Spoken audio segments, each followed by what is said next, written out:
शिमला में स्वच्छता पोस्टर पर सवाल, भगवान राम के चित्र को लेकर भड़की देवभूमि संघर्ष समिति।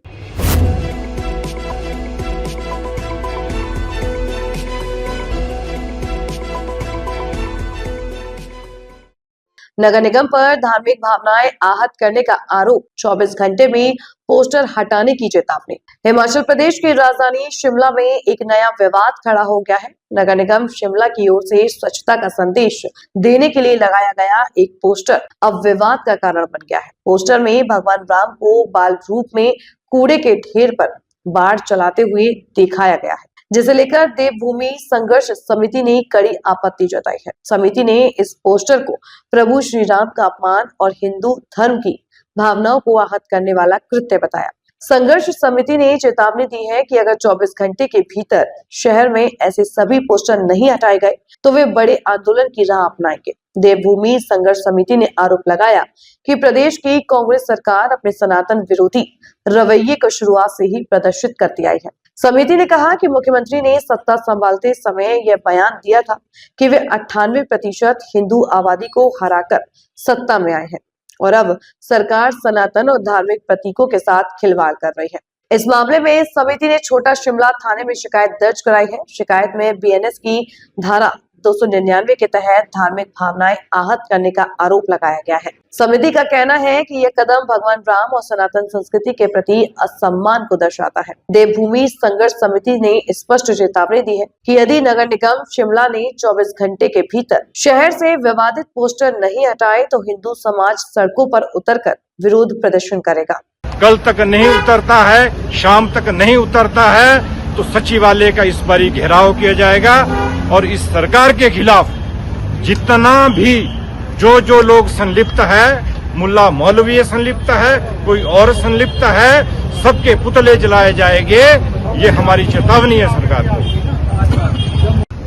देखिए, बड़ी हैरानी की बात है कि जो पोस्टर है ये बिल्कुल छोटा शिमला थाने के गेट पे लगा है, सेक्रेटेरिएट के गेट पे लगा है और आज देवभूमि संघर्ष समिति ने एक एफआईआर यहाँ पे छोटा शिमला थाना में दी है, जो कि एमसी शिमला के खिलाफ और जो कल्प्रिट है उनके खिलाफ एफआईआर हो, क्योंकि सेक्शन 299 ऑफ भारतीय न्याय संहिता में एक क्लियर लिखा है अगर किसी की धार्मिक भावनाओं को आहत किया जाता है तो उनके खिलाफ एक एप्रोप्रिएट एफआईआर दर्ज होनी चाहिए।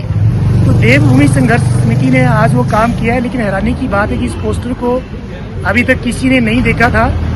और आज मैं एक बात आपको और क्लियर कर देता हूं कि देवभूमि संघर्ष समिति सिर्फ किसी एक समुदाय विशेष के खिलाफ काम नहीं करती है।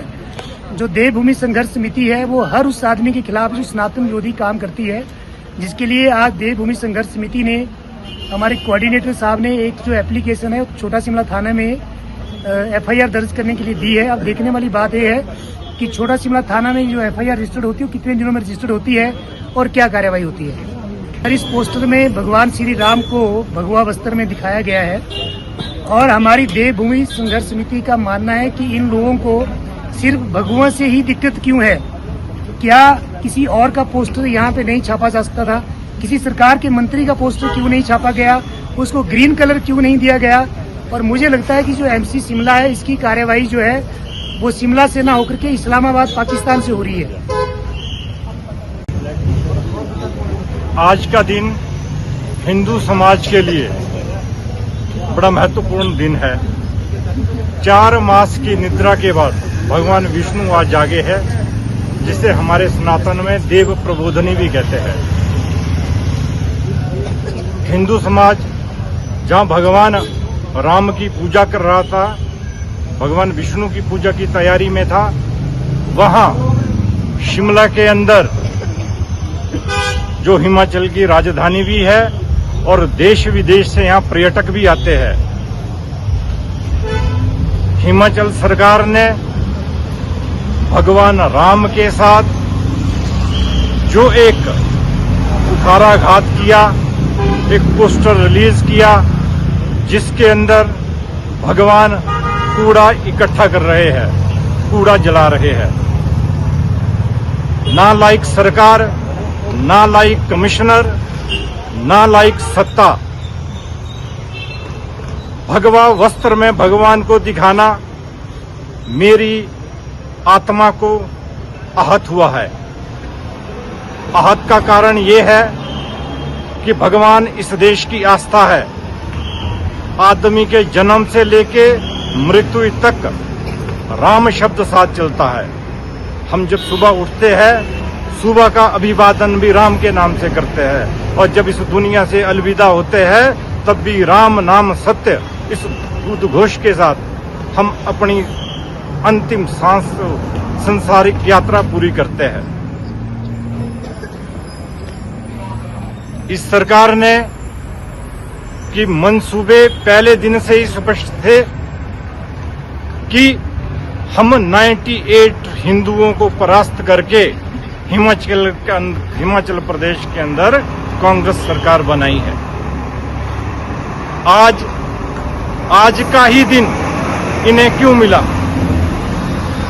भगवान राम के साथ इस प्रकार का सनातनियों के साथ, भगवा वस्त्र के साथ, इस देश की आत्मा के साथ खिलवाड़ करना अगर इस सरकार का, म्युनिसिपल कॉरपोरेशन का इंटेंशन है तो हम प्रशासन को भी हमने ज्ञापन भी दिया और एक कड़े शब्दों में भी कहा जो लोग इसमें संलिप्त है इनके खिलाफ एफआईआर की जाए, अन्यथा हिंदू समाज पुणे सचिवालय का घेरा भी करेगी कि 68 एमएलए सचिवालय के अंदर जाते हैं, सचिवालय के गेट पर भगवान राम कूड़ा जला रहे हैं। इससे अशोभनीय टिप्पणी और कोई नहीं हो सकती है। अगर देखिए, भगवान श्री राम भारतवर्ष की आत्मा है और मुझे एक बात समझ में नहीं आती कि जब से हिमाचल प्रदेश में यह सरकार सत्तारूढ़ हुई है तब से रोज सनातन को बदनाम करने के लिए नया नया हथकंडा क्यों अपनाया जाता है। कभी कोई स्कूल छोटे बच्चों को आके कहता है कि ईद मनानी है, जालीदार सफेद टोपी और मुस्लिम परिधान पहन के आओ। कभी सनातन के लिए काम करने वाले लोगों पे लाठियां भांजी जाती है और कभी सनातन समाज की भावनाओं को आहत करने के लिए, हिंदुओं को नीचा दिखाने के लिए ऐसा पोस्टर, ऐसा बैनर लगाया जाता है सरकार द्वारा जिसमें भगवान श्री राम कूड़े के ढेर पे है और कूड़े को जला रहे हैं। शर्म आती है मुझे इस सरकार की इस घटिया सोच पे। आखिर आए क्यों नहीं? जब सत्ता में आए तो पहले दिन बता दिया था इन्होंने तो कि हम हिंदूवादी सोच को हरा के आए हैं। ऐसी सरकार को इस पद पे रहने का कोई हक नहीं है जो कि इस देश के सनातन समाज की भावनाओं का प्रतिनिधित्व न कर पाए, उनको सम्मान न दे पाए। हम सरकार को चेतावनी देते हैं कि ऐसे कृत्य करना बंद कर दे। इस प्रकार के जो घटिया सोच के आपके बैनर और पोस्टर हैं उन्हें तुरंत उतारिए। और एक बात सोच लीजिए कि अगर आपने किसी मुल्ला मौलवी का पोस्टर लगाया होता, बैनर लगाया होता, तो शिमला शहर ही नहीं पूरा भारतवर्ष चल रहा होता, पूरा विश्व चल रहा होता। आपकी सरकार गिर गई होती इन 2 घंटों में। हम चेतावनी देना चाहते हैं प्रदेश की सरकार को कि सनातन को नीचा दिखाने की जो आपकी ये सोच है, सनातन विरोधी सोच है, इससे बाज आए।